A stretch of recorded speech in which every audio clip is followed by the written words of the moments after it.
फिलहाल हम लोग के यहाँ 6 केसेस हैं सीटीओ बेसिकली अगर हम एंजियोप्लास्टी करते हैं तो एक टर्म आता है सीटीओ, इसका फुल फॉर्म है क्रोनिक टोटल ऑक्लूजन। जैसे डॉक्टर आशीष ने बताया कि कोई भी नस अगर 3 महीने से ज़्यादा बंद रहती है आर्टरी तो उसको क्रोनिक टोटल ऑक्लूजन का नाम दिया जाता है। अगर ये आर्टरी काफ़ी 3 महीने से बंद है तो उसमें पेशेंट को सिम्टम्स आ सकते हैं, जैसे कि एंजाइना हो रहा हो या हार्ट फेलियर में जा सकता हो, इवन एरिथमिया जा सकते हो या फिर से दोबारा अटैक हो सकता है। तो इसको खोलने का प्रयास किया जाता है क्योंकि ये 3 महीने से या उससे ज़्यादा से बंद रहती है।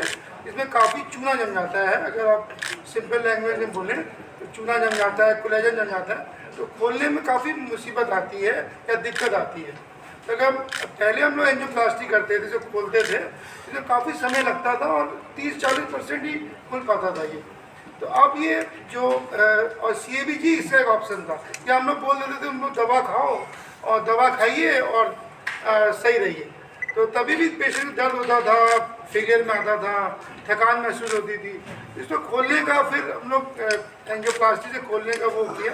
तो इसमें जो जैपनीज हैं दे आर एक्सपर्ट, क्योंकि वो डेडिकेटेड वर्कर्स हैं, डेडिकेटेड मास्टर हैं इसके, और उन्होंने इनोवेटर्स भी हैं। वो उन्होंने काफ़ी इजाद किया, कौन सा वायर इसमें डालें, कौन सा मैक्रो कैथेटर बनाएं, जैसे कि ताकि तार जो है वो एक सीमेंट टाइप का जो आर्टरी बन गई है उसमें पार करके जाए वो। तो इसके लिए बेस्ट है पूरे ऑल ओवर वर्ल्ड। और इन्होंने अपना एक क्लासिफिकेशन भी दी 6 CTO, और इन्होंने अपने वर्कशॉप किए बाहर के internet all over the globe. इन्होंने लोगों के साथ वर्कशॉप किया, रिसर्च किया, अपनी रजिस्ट्री बनाई। तो ये लोग ये वर्कशॉप करते हैं और हम लोग का शुक्रिया अदा करते हैं कि इंडो जैपनीज कोलैबोरेशन में ये हमारे प्रोग्राम में आए हैं। 2 हॉस्पिटल इन्होंने बिहार के नामी हॉस्पिटल को चुना और इसमें उन्होंने अपने केस कर रहे हैं। तो इनसे हम लोग सीख भी रहे हैं और क्या क्या आगे हम कर सकते हैं वो हम लोग वो कर रहे हैं। तो इनका ये बहुत अच्छा हुआ है, इसलिए वो जैपनीज को हम लोग बहुत इस मामले में वो मास्टर हैं। और अब जैसे जानते हो डेडिकेटेड वर्कर्स भी हैं और उन्होंने नई चीज़ ईजाद की है।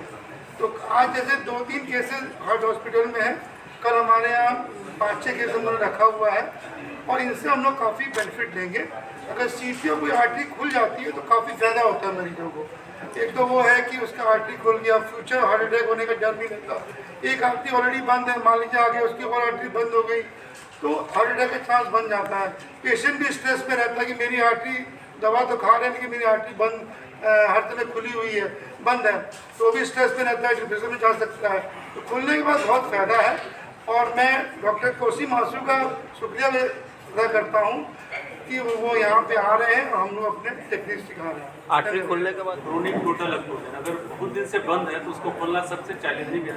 और ये जो जैपनीज है ये नई टेक्निक डेवलप किए हैं, इसके वजह से वहाँ बाईपास सर्जरी कब होती है।